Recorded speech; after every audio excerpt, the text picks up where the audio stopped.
To our conversation for tonight. In recent weeks, Nigeria has been gripped by yet another controversy, this time involving the Minister of Science and Technology, Chukwunonye. Allegations have surfaced questioning the authenticity of the minister's academic qualifications, sparking public debate, political reactions and calls for accountability. As the country grapples with issues of governance, credibility and public trust, questions are being asked.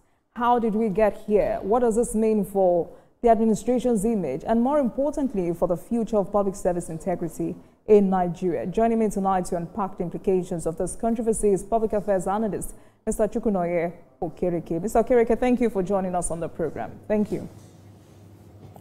Thank you. My pleasure. Right. So a few minutes to go on the program. There's been a lot of back and forth, especially from the camp of the minister. It's made a U-turn, dismissing reports questioning the authenticity of his academic qualifications. He has insisted that UNN officially issued him a degree certificate confirming his graduation in 1985. And this case is not the first of its kind in Nigeria. What do you make of it?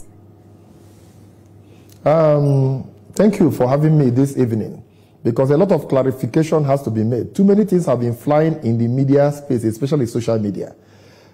Chief Geoffrey Uchennachi was enrolled in 1981 to study microbiology and biochemistry in the prestigious University of Nigeria in Nsukka. He went through the 4-year period for the course and graduated in 1985. Now, this brouhaha started when People's Gazette 2 years ago decided to dig deep into his academic qualifications, which they did. And they were able to procure freedom of information. They relied on the Freedom of Information Act to get their information from the University of Nigeria in Nsukka through the registrar. They applied, and the registry replied them 2 months after, precisely December 2023. And we thought that has ended that matter. The reply was fully signed, sealed on a letterheaded paper. And the registrar was Mrs. Celine Nnebedum. And the person that signed that particular letter was IAS Onyado, Mrs. And the letter was directed to one Mr. Ogundipe of People's Gazette. That was the normal procedure and way to go about getting such strategic information. Because we are talking about a Minister of the Federal Republic of Nigeria, a revered office. And his ministry is one of the most strategic in this country, helping to drive the renewed hope agenda of Mr. President. Suddenly, 2 years after, an organization, a media organization called Premium Times, said that a whistleblower informed them that there are discrepancies in his certificate. Now, there are things they did that were seriously untoward.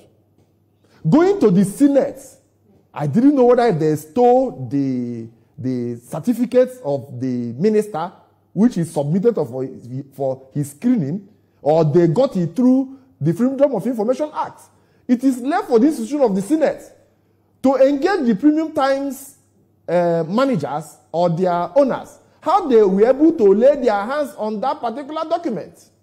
Be that as it may, they say that they went on white goose chase of trying to dig deep.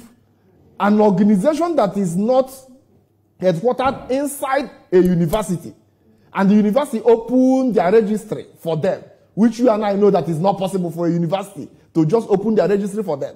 It's just like going to the bank and requesting the bank to give you the statement of account of another customer. It is not possible. Nobody does it anywhere. But they claim that they dug deep. And they dug deep for 2 years. They were digging. What were they digging? They would have followed this normally established route of Freedom of Information Act, getting across to the institution through the registrar. As a matter of fact, the registrar is the custodian of administration in any higher institution. It is not in the domain of the Vice Chancellor. Vice Chancellor is the Chief Executive Officer, but the registrar is the Chief Administrative Officer. Admissions, exams, records, especially as regards to students, is domiciled in the office of the registrar. They did not do that. And they just came up writing a long, meandering prose that they got this person, they got that. Is that how to do investigative journalism? Their journalistic tendency in that respect was too pedestrian for anybody to take it serious. And you see a lot of modeling up here and there. They brought out documents that were not stamped, that were not signed, that were not sealed. And they had to push it to the public domain. As a matter of fact, we at the minister's side have taken it upon ourselves to request the university now to give us our transcript. You know, each time people keep on talking about certificates. Yes, you are claiming that the certificate we have is not the real one. Hold on, because the conversation we're having at the moment, there is an update. The president has now accepted the resignation of Chukwunonye as minister. Where do we go from here? He said what? President Bola Tinubu has just accepted the resignation of the minister. So where do we go from here? Well, I'm hearing this. I'm in your studio. I just said it now. So that's why I'm telling you there's an update. So where do we go from here? Well, if he has chose to do that, he knows best why he has decided to toe that path. He felt that his credibility is at stake, that nobody is going to come up to tarnish his image, that he labored for this 40 years ago, that he could not be sacrificed on the altar of politics because of his gubernatorial ambition in Enugu State. And there are political players in the citadel of learning called University of Nigeria that have decided to be the PDP branch of that institution. So if he has decided to submit his resignation, I think he's a man of integrity. He felt that the best thing for him to do to preserve what he has taken time to build for over 4 decades is the path he has told. That is if he has done that, because I'm just walking into your studio and I'm not it's breaking news. It's breaking news, and that's the information we have now. But thank you very much for joining us on the program. Sadly, you came late. We would have had a more robust conversation. My guest tonight is public affairs analyst strategist Chukwunonye Okereke. Thank you so much for speaking with us on politics tonight. Thank you. Thank you. I appreciate it. And thank you very much for watching, everyone. That's our package tonight. That marks the end of today's episode of Politics Tonight. But before we go, let's tell you that the views and reactions of our resource persons are theirs and have no connection with TVC News. Thank you so much for watching, everyone. I'll see you again tomorrow. Good night.